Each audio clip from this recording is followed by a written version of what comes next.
You need to create a union of conservation entities. We have to engage the people, the everyday people, in conservation efforts. Welcome to the conservation conversation. And one of the things that keeps coming up when people talk about conservation is the fact that it is such a drain on resources. It's this constant need to fund operations, fund projects, which requires donations. And one of the things most interesting at the moment in this space is how much innovation is happening and where the new ideas are coming from. So we're going to talk to two people today who are really pushing the boundaries of what is possible when it comes to funding conservation projects. And we're going to explore that a little bit deeper because I think it's a very exciting area and it's instructive not just for other people within conservation, but even for other businesses as well, at looking at ways of raising money in new ways and engaging with consumers in new ways. So I'm going to start, we've got Colin and Tali joining us today. Colin, I'm just going to start with you. Just tell us who you are, where you work, and a little bit of what you do. Thanks, Damien. My name is Colin Porteous. I am the Chief Investment Officer of the Peace Parks Foundation. And I came across Peace Parks when I was in Rwanda and at a Business of Conservation conference. And it struck me that they were very much a aligned vision company for me, in that they are seeking to position the organization to capture the emergent natural capital asset class. So what does that mean, natural capital asset class? Natural capital is basically the intrinsic value that people have until now ignored on all of nature. So in 2020, the WF came up with a figure that said that $40 trillion worth of the global economy is dependent on nature, whatever form that may be. It might be dependence on water, dependence on trees, carbon extraction, pollination, various classes of nature. And that's what we mean by natural capital. It's the value of an asset which is unrealized up until now. And that fundamentally needs to change. And globally, there is a lot of work being done on effectively placing a value on that natural capital and being able to attract commercial cash flow streams into what is now a valuable asset class and has always been valued, but has never been priced. Sorry, Colin. So this is a very different model to the classic, we need some money to save a panda type conservation. This is a whole new financial model you're talking about here. Correct. So my mandate from the board is to create commercial cash flows for Peace Parks, which previously we've been dependent on donor funding, which is very necessary in a lot of cases in conservation, because fundamentally conservation is not a cash generative operation. There are pools of cash generation within that, such as tourism, such as carbon. But fundamentally, the larger your landscape, which is not being used for extractive use, will be cash negative. You need to put in fences, you need to put in roads, you need to put in anti-poaching. You need to really maintain the land, costs money. I think this is one of the frustrations, isn't it, with conservation, is it as a kind of the man on the street type, ordinary person, you kind of feel you're just constantly paying out the money, and it never seems to. There's never an end game. It's always a drain on resources, and there's always a crisis. There's always a need for more money, and it never seems to go anywhere. You know, that must be a huge frustration. It's an interesting problem because, you know, my background being corporate finance, I've always been trained to look at the discounted cash flow models and, you know, get to the net present value, but we don't have that case in this instance. However, what has happened is, as the world has become more and more aware of climate action and the value of biodiversity, people have started to understand more the cost of not protecting nature. So, for example, your flood risk is higher, and it's going to cost you more as a government in Belgium and Germany is a fantastic case example. They had massive floods, which are very out of character, and there's now research being done on how much more frequently it's going to happen, which means that the government is going to have to pay more money to effect repairs, put new bridges, put new roads, protect their citizens, healthcare, access to food, access to water. It's all very expensive. If you can get to the root cause of the problem and effect change on a global macro scale of climate and biodiversity, you can avoid to some extent those costs. So what they've done is they've actually priced that in, and they've said at the Paris Accord that they are going to fund climate action through the Sustainable Development Goals. So they basically say, I'm going to lend to my banks at a cheaper cost, and then those banks can lend into projects at a cheaper cost. And therefore you can motivate the commercial actors to invest in nature. And that is a mind shift. It's a mind shift for a lot of people, and that it is a challenging one to do. And really, because it's such a global problem, you need to create a union of conservation entities. Everyone has to act in concert, and that is why I think EarthToday and Union of Nature is such a valuable business model. Okay, so that's a really good point to bring Tali into this. Tali, just explain who you are, where you work, and what you guys are doing. Yeah, sure. Well, first of all, thank you for having me. My name is Tali Bielska. I'm the managing director of Union of Nature, interrelated initiative with EarthToday. Union of Nature is basically a global collaboration of nature protection organizations that work in different biodiversity areas all over the world with different methodologies. And what's unique about Union of Nature is that this group collaborates probably for the first time ever, from what we know, on a business model level. Now, what does that actually mean? So what we see is that these organizations they partner a lot, they collaborate quite often, but it's always when it comes to storytelling or work on the ground. They share knowledge. They always compete on fundraising. They rarely work together when it comes to that. So what we would like to do is create that space in which these organizations collaborate to actually fundraise for conservation. And how we do it, actually, we have a product. Very simple, measurable product, which is a square meter of nature. It's a sustainably protected square meter of nature, unit of nature. Do you literally mean a square meter of earth or nature? Is that what you mean by nature? Absolutely. A very, very real square meter of nature, which is something that everybody can connect to. Everyone can engage with a square meter. You can close your eyes and actually imagine a square meter of nature, and that is the foundation for everything. So you can restore nature, you can plant trees, the carbon is sequestering, and basically everything happens on the soil, on the earth. That is the foundation. So unlike carbon offset programs in which you cannot really close your eyes and imagine a ton of carbon, nobody really gets it. It's a very complicated market. And companies invest a lot of money in offsetting carbon, and it usually ends up at the end of the year report. And the square meter is a tool to bring nature protection to be engaging for the everyday people that want to be part of this. So could I literally, I don't know what the term, sponsor or pay for or buy a square meter of earth? Is that kind of how it works? Is that the model? Absolutely. So every square meter, our technology of Union of Nature is basically to geocode these square meters. Every square meter is geocoded, and we basically issue unique digital proofs of protection.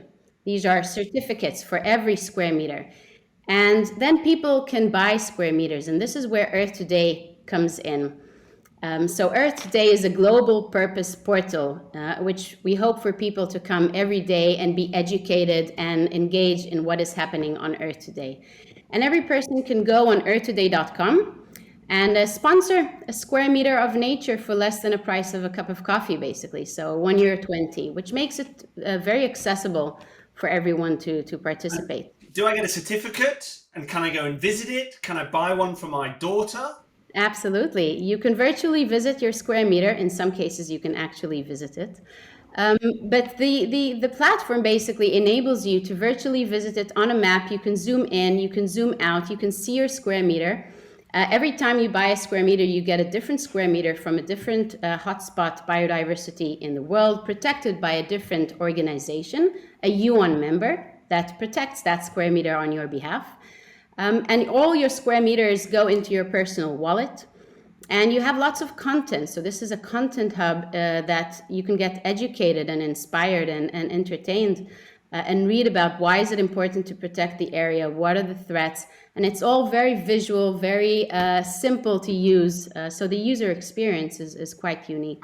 This sounds great. So I presume that's how you and Peace Parks came together. So Peace Parks are protecting huge spaces in Africa, and they're doing it on behalf of some of the people who are buying square meters. Is that the case? Is that how it works? Yes. So basically, Union of Nature, over the last 3 years, so we've been working on this initiative for the last 3 years. We just launched last April, but this is a long work in progress. And we were looking for nature protection organizations that have the credibility and the reputation and have scaling capabilities as well. And this is super important because a big part of how EarthToday is fundraising is that we use these square meters also to engage with brands. And that's where the scale comes from. So we partner with brands, conscious brands, who are looking to support nature protection. And basically, they use the square meter of nature as a purpose-driven reward. So our relationship with these brands is very transactional always. We get discounts and we get points. And that just stimulates a lot of overconsumption. And what we're trying to do is introduce this purpose-driven reward. And then they use it to gift it to their employees, to their most important stakeholders, and to their customers. So we're using daily interactions between customers and brands, and we turn them into fundraising tools for conservation. So it's super important that Union of Nature is built from a very credible base of a nature protection organization, and Peace Parks is a dream organization for us to partner with. Very forward-thinking, so it's a perfect funding partner. We're a startup ourselves, so it's always good to learn together, fail together, try out new things. They definitely have scaling capabilities and manage vast tracts of land. And then what is also really important for us is that they collaborate with the local community. So that's a big part of also what we believe in, and that ticks all the boxes. It sounds like, I mean, pardon the pun, a perfect union between your two organizations. Colin, you work for I mean, I love the title of your department. So the Innovative Conservation Finance Department. I mean, that's a hell of a pressure on you guys to be innovative and keep looking for new ways of doing things. That's 100% right. And we've looked at it in various ways. But at the end of the day, Peace Parks is a conservation organization with roots in transfrontier conservation areas, these vast tracts of land which don't respect boundaries and create these wildlife dispersal areas, these WDAs, which allow for the settlement of an ecosystem in its natural form without being delineated by borders. And that's in our DNA. And to the point of being a conservation organization, sometimes there isn't a commercial facing focus. And that's really why we capacitated the Innovative Conservation Finance Division. We've brought in a few experts, expert finance people to come and assist us with creating this new way of thinking, basically. And within that new way of thinking, there are these indirect ecosystem service channels, and one of which is EarthToday. And the concept is quite simple. As Tali said, it's a square meter of protected land, but with a view to creating funding to expand that protection. So where we are in our partnership with Union of Nature and the EarthToday product is we've implemented it over 2.5 million square meters in Simalaha Community Conservancy in Zambia. We just signed a 15-year MOU with the trust that runs that community conservancy. So we're in it for the long term. And the goal at the moment is to create a expansion of this sanctuary, which is sitting at 1,800 square kilometers. And within that, we have a sanctuary where we've rewilded, we've brought in new populations which are stabilizing the environment and ecosystems. We're creating all sorts of community infrastructure within those, in that sanctuary and in that conservancy itself, such as access to water, such as healthcare, such as regenerative agriculture, sustainable fishing practices, everything that is aligning with the protection of nature.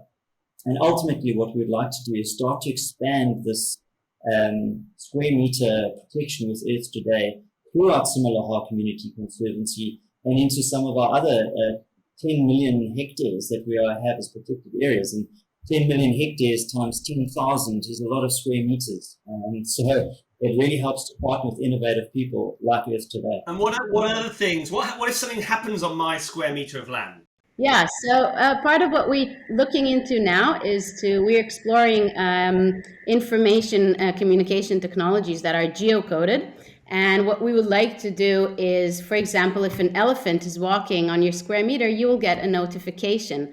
And this will keep you engaged with the area. This will keep you engaged with your square meter. And this is where the awareness will happen. And what do you need for that to happen? What is that, just time or technology or money?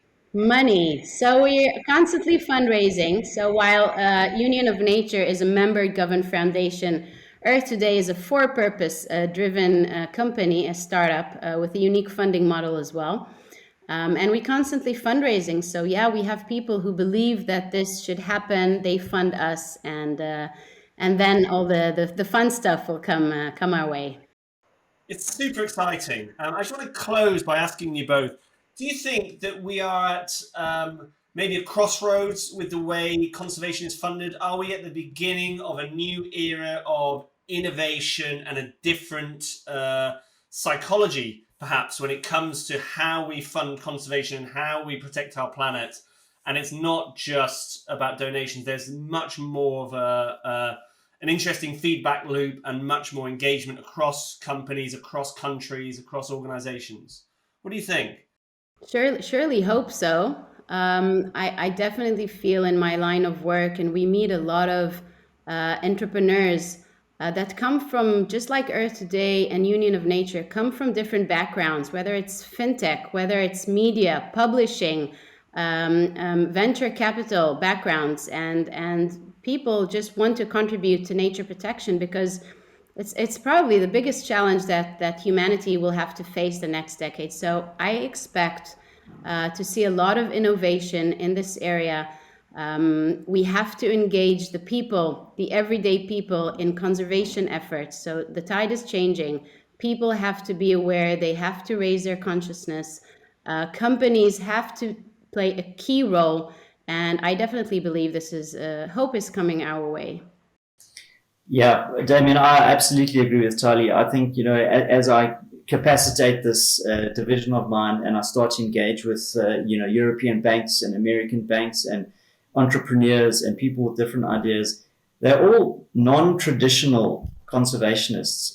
Everyone is a conservationist now. Everyone is dependent on it. And people are starting to realize that. And I think it is a breeding ground for innovation. And I believe we're going to see some amazing stuff coming in the next 5 years. I think we're going to have incredible structures coming through. Thank you both. It's been great talking to you. And I really hope that people watching this, whatever they're doing, whether they're working in an IT firm or they're in Silicon Valley or they're in a farming company in Idaho or in London or wherever they might be, that there's some inspiration here that if you're an individual, you can change your life and you can change the world and you can change the way the planet works.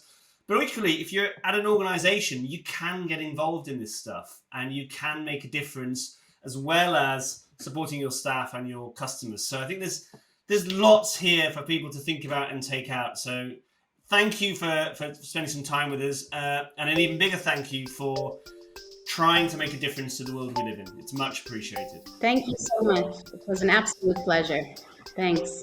Thanks, Damien, and thank you, Tali. Fantastic being here today.